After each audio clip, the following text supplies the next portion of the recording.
hilarious barrel of joy. I want to hear it for Big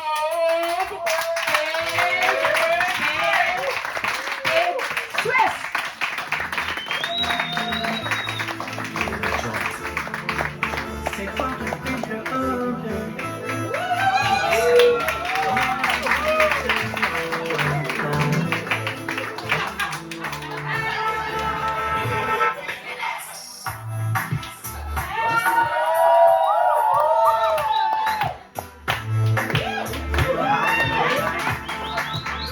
Thank you guys. No war, just dance. Thank you. Yeah. How you doing tonight? It was kind of slow. How you doing? Good. Woo, yeah, I'm happy to be here. I mean, just a question. Somebody know me in the crowd? No? My applause? All right, great. Time to change jokes. Shit. No, I'm just kidding. So, my stage name is Bigswiss. Don't think too much about it. Yeah. I look at myself in the mirror and Big and Swiss, and I was like, yeah, genius.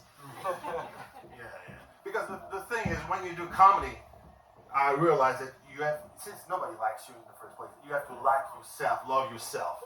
In a way that even though you basically cross eyes, you have your cross eyes and you're missing teeth, you're still awesome, gorgeous, beautiful.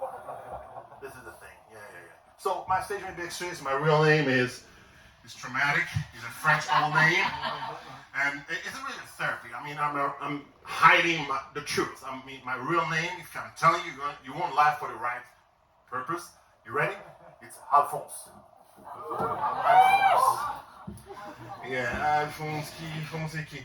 No, traumatized. Like if I translate in English, Alphonse is like Dick. My name is Dick. Dick. Yeah. No, it doesn't sound very well. Yeah, it's awkward. Yeah. So anyway, coming on stage, and I'm a big round of applause for Jane. Yeah, she was really confident on stage, really motivated. But you need to understand, like few weeks ago, after the elections, I called her. She was so depressed. She was crying. I cannot believe this shit, motherfucker. I was like, what's wrong? You don't understand. I'm not an expat anymore. I'm a refugee. Oh, shit. Oh, my God. So anyway, she was talking about, her daughter. And also, I do have a daughter. Yeah, thank you. Yeah, she's 11 years old. Yeah. And she thought that she could be my comedy coach. So last time I got on stage in New York, before I got on stage, I was like, oh shit, this New York is a mecca of comedy. I'm stressed. She said, don't worry, Daddy. I'm here. I'm here to coach you. Remember the first time you got on stage? Yeah? You bumped drastically, horribly, bombastically. And she turned out to be like this Bob Marley. No, Mom, I'm not crying. You can't cry, Daddy, because you're a man after the show. Well, okay, all right, if you think so. Anyway. You look at me, you're like, wow, this handsome young man, no? I didn't like your laugh. Yeah. I mean, technically, you cannot tell that I'm 40 and a plus. Thank you. Yeah. So the problem when you're 40, you were believing in hell like you're still 20. The problem is, you understand you're 40 and plus when now, I mean, before your nickname was Hulk, and now it's Shrek.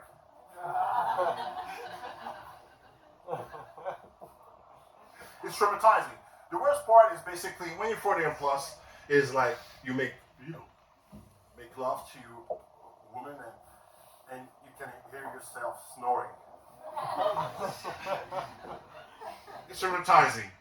Anyway, speaking of my daughter, because she's my angel, the chosen one, and she basically traumatized me, several times in my lifetime.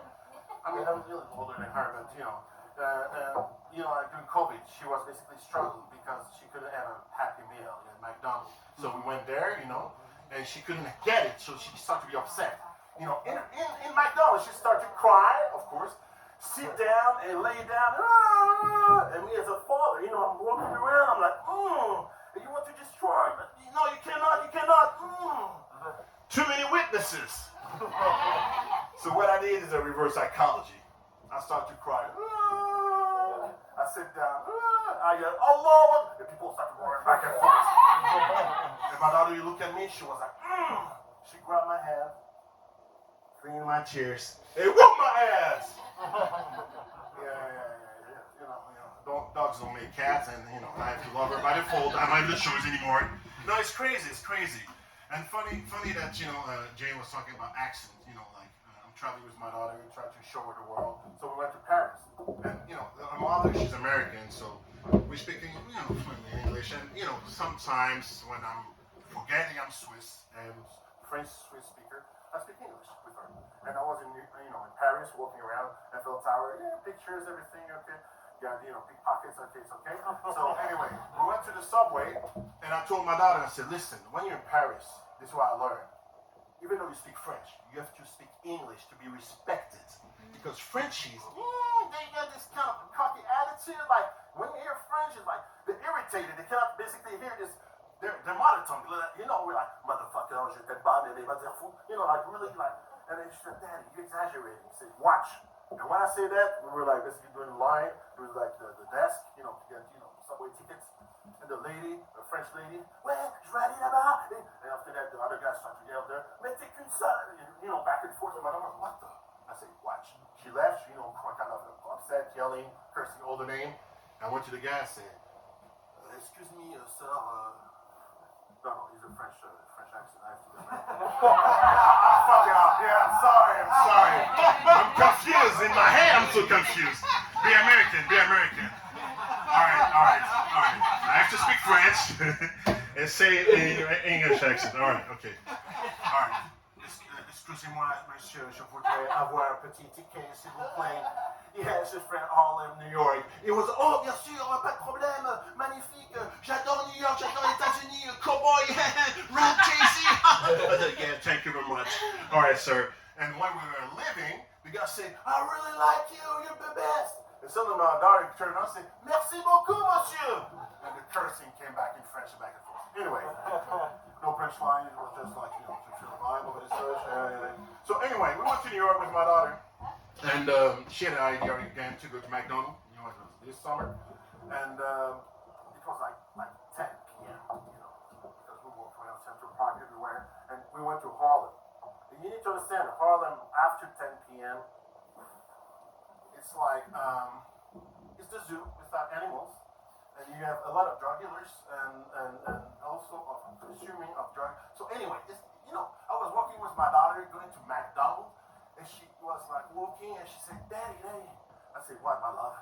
I'm scared. I was like, me too. So anyway, she got her Big Mac meal, whatever. We went to, the next day to Statue of Liberty. It's French. So we went there and I didn't know that they had a pedestal and they had at least 1,522 steps to go on top. And I suggest her to do it. Because I tried to save money. The elevator was like $50 per person, so I'm like, fucking, I'm gonna walk. So we started, I was motivated, and she's young, so she started back and forth, walking, running. And I look at her, and I was like, I can't take it anymore. I said, my love, follow your journey, your destiny. Leave me here to die. And she turned around, she said, Daddy, come on, you did 2 steps, please. So anyway, after New York, we came back, and usually, I'm spending so much money for my beautiful chosen one, by default. So I had to take, flight. I had tickets. The problem with tickets, they are expensive. So I was Googling, like free cheap tickets. I got 2 technically, because she was with me half price, even though we didn't have to pay in this flight. It's basically they pay you to get in the plane. I was really motivated, and I realized that the company was European Airlines. So I took another flight, cheap too. I understood why it was so cheap. It was SAS, Scandinavian Airlines. Those, Norse and Viking, whatever they are. We got in the plane, bam, a lot of space, no chair, only wood stick. Like my little mountain of wood stick. I checked, it was labeled IKEA. We had to build up our own chair without plane. It took me 2 hours, no, like 8 hours, the whole flight. Anyway, I'm okay. Still struggling in life, as you can tell. You know, I really believe that my career will start in 2019. I was like, shit, I'm done. I'm going to do comedy. I'm going to tell my parents I will do comedy. I'm basically ready for it. And COVID showed up. I mean, you know, fuck. You know, I don't have any opportunity chance. Like, you know, I'm like, this is the time, the right time to do comedy. 2020, March. What? Mandate? What? Isolate? What quarantine for 2 years? Oh, shit. Anyway, I start again, you know, as you can tell. I'm doing okay, you know, being in a small town in Geneva with beautiful people who love me like I love myself. Yeah, anyway. I will finish with these little notes. I went to ski. Yes. I can ski. You don't believe me?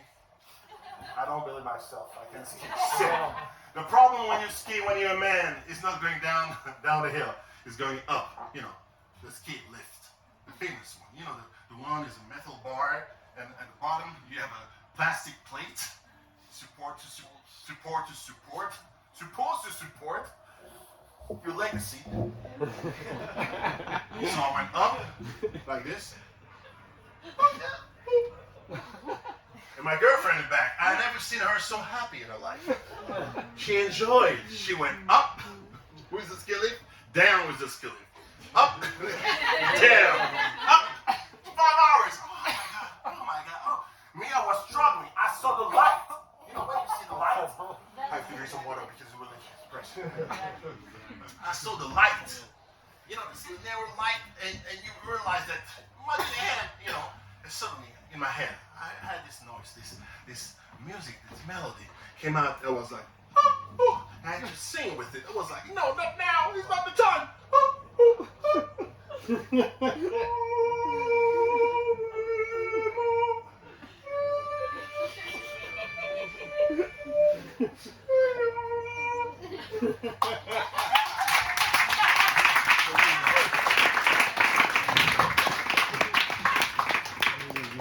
Thank you. That's all for me tonight.